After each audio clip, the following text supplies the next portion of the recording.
This is the Lone Crater YouTube. We hope this video helps. You start by confirming the essentials. The server IP, host name, and port must be exactly right. Next, test your local network connection. If Wi-Fi or Ethernet is flaky, restart the interface and try again. Authenticate early. Use a verified account, check that keys or passwords are current, and make sure ACLs or firewall rules on your machine aren't blocking outbound traffic. Once these first checks are done, you'll have a clear view of whether the issue is local or server-side.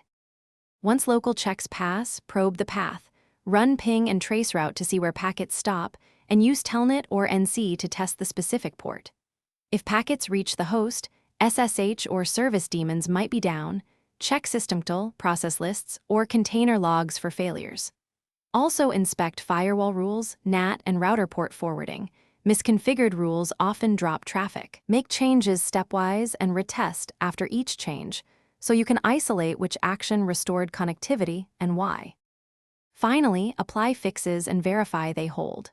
Restart the affected services or perform a controlled reboot, then make configuration changes persistent so they survive restarts. Confirm DNS resolution, certificate validity, and load balancer health checks to ensure user traffic is routed correctly.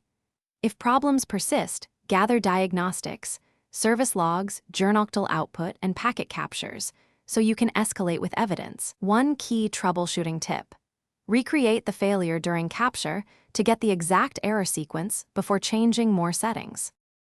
Thanks for watching. Consider subscribing if we helped you.